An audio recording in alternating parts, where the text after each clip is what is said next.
Hey everyone, it's Naomi Stars, and over the past few months, I've been making liveries, and you've probably seen some of my work around. Shout out if you've been repping my designs. In today's video, I'm going to share the secret sauce behind my workflow and how I put it all together. I usually spend my time 3D animating in Blender, but liveries became a fun side project. All thanks to a friend of mine who introduced me to it. And a huge shout out to these people who basically inspired and motivated me to continue my livery journey. I also had the pleasure of working and collaborating with them, so be sure to check their work out. Just a quick heads up, this isn't a crazy technical tutorial. I'm not covering every Blender modifier or Photoshop trick. So if you're a full-on beginner in Blender and want to work on CarX liveries specifically, there are already a bunch of in-depth tutorials out there. I basically just made this video together because I've seen so many people asking me how I make my liveries, so here it is. I'll be showing you my workflow, and hopefully you pick up a tip or two. And yeah, Blender will annoy you sometimes. So in this video, I'm going to try and recreate this livery I made for a friend not too long ago. It was a commission, and I thought it'd be fun to show the process. Now, before we get started, the programs that I use for making liveries is Illustrator and Photoshop. I also use a Blender plugin called UCUPaint. What it basically does is it's a Blender add-on that manages texture layers, which will be very useful later on since we're going to be playing with material codes. So without further ado, let's get started. Now let's begin by getting our base model. You can get it from the Keynote menu and heading to Tools and dumping the model itself. You'll be able to find the file in this location. Now, once you have it, you can now import it to Blender. Let's open Blender, and before we import it, let's make sure to clear all of these out by pressing A, then delete. Now let's import the model and choose the .gltf option. So before we start painting, we need to join the parts together. Just hold Shift and click on every body part you want to include in the paint job. Once you have everything clicked, we're going to be pressing Ctrl+J to join them. Once we're done with that, we can move on to painting the car. To start painting, let's head over to the Texture Paint tab at the top. You'll know you're in the right place if your car turns bright pink and you see two windows open on your screen.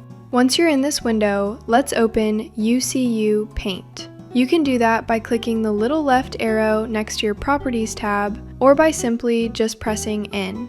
Normally, you'd only see these three tabs, but since we installed the plugin, there should now be a new tab called UCUPaint. Go ahead and click it.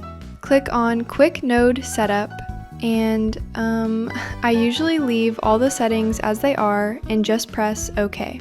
Once you've done that, your car will turn completely white, and you'll see a small window pop up. This is where we'll be arranging our layers.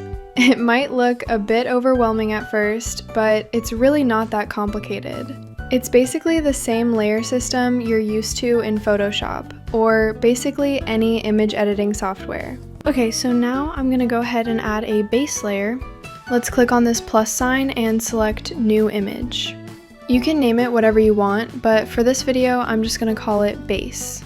For the resolution, CarX uses 2048 by 2048, but you can go up to 4096. Now, I'm not entirely sure if it has better detail. I haven't really tested it out myself, but that's totally up to you, depending on whether your system can handle it. I usually leave the other settings as is and just click OK. Now, before we dive into painting, I usually like to pick a color palette first. I usually go to coolers.co. It randomly generates palettes, which is really convenient. Although for this video, I'm just going to grab the palette from the render I'm using. Then I lay out which colors I'll use for the base, the decals, sponsors, and etc. After I've sorted out my palette, I'm going to go ahead and select the fill option and pick the color I want for the base. Now for the decals and tribals, I'm going to use Illustrator. I usually have a mood board for my decals, or sometimes I just scroll through Pinterest and start tracing or drawing from there. If drawing isn't your thing, don't worry. I'll leave a link to our Discord server where we have a repository of decals, stickers, and more. For the tribals, I'm going to use this color, which is basically the main color of our subject. We can spice up our tribals by adding some sort of gradient, a light sweep, and an outside stroke. I'll also add another color variant to the tribal just to spice things up a bit. Let's go back to Blender and add another layer. I'm gonna call mine tribals, but feel free to name yours whatever you like. Now let's import this image to Blender. Head over to your Properties tab on the left and scroll down to the bottom one called Texture Properties. Click New, then go to Image, then Settings, and choose the tribals you just exported. Once it's in Blender, click on Mapping and change the extension to Extend. That way, when you resize it, it won't get cut off or repeat. Next, go back to Properties and head to the very top one called Tool.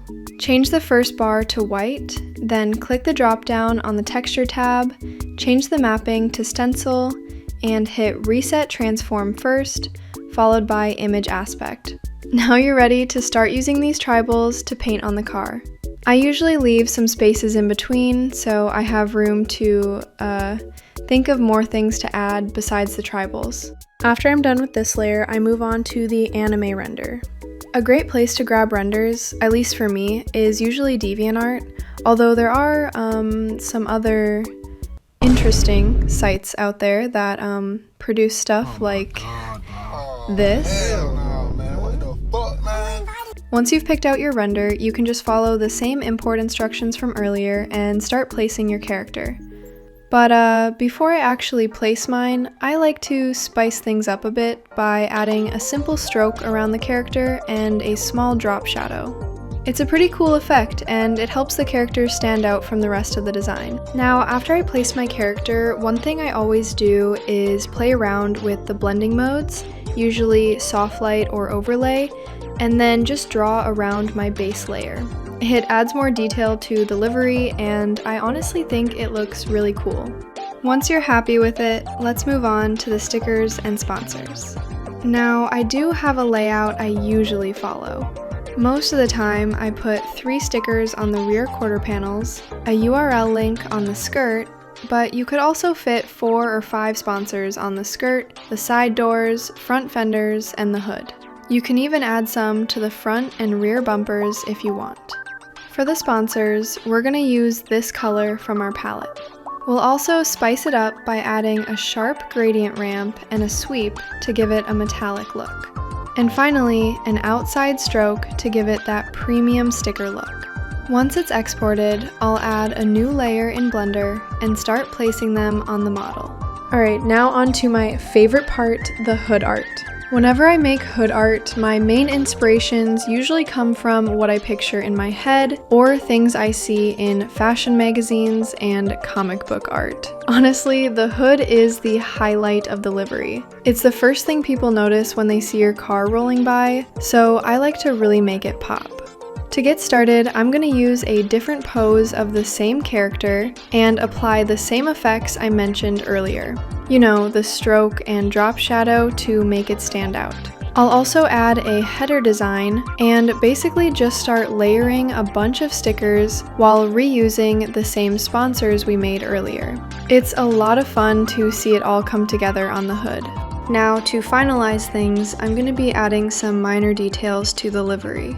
I'll be adding a simple shine effect that I grabbed from PNG Wing, and I'll also be using a bunch of ripped assets, only because honestly, I was too lazy to make these myself.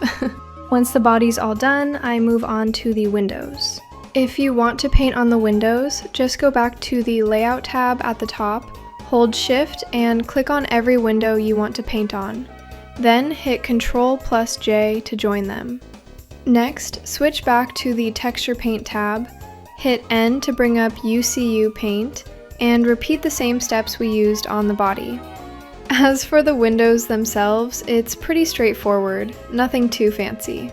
I usually add my signature logo on the rear windshield, maybe a couple of slap stickers on the rear and side windows, and for this livery, I made a quick banner for the front windshield. Once everything looks good, I render each layer one by one. Head over to the UV map window, click Image at the top, then Save As. I usually make a new folder since I'm exporting multiple files. Next, I create a new project in Photoshop with a 2048 canvas, then place each layer there and export them. Now for the materials. Let's say I want this decal to have a chrome look and the main render to have a really glossy finish. I use a material code reference. Huge shout out to Noisy for this. He explains what these codes do and how to apply them, so I'll leave a link to his channel. Once I have my material colors, I bring them into Photoshop, then set the opacity to 20% and fill to 5%. Alright, now let's export everything, including the body texture, and place them in our livery templates folder. Once the game is open, press F4 to open Kino, then head over to Visuals, Livery Templates, Template Constructor. For the body texture, select the main UV mesh and do the same for the windows texture. The same goes for your body and window materials. Once everything's set, click Bake, give it a name, whatever you want, and there we go! Here's our final product, and yeah, that's pretty much it. If you guys have any questions or if there's something I completely missed, feel free to drop it in the comments down below. And I do want to apologize if this video felt kinda all over the place. This is one of my very first ones, so I'm still getting used to, well, everything. But seriously, I really appreciate all the support you guys have shown on my past liveries. You guys are honestly the reason I keep making these, and I genuinely have a lot of fun doing them. That being said, hope you guys enjoyed the video, and love you all.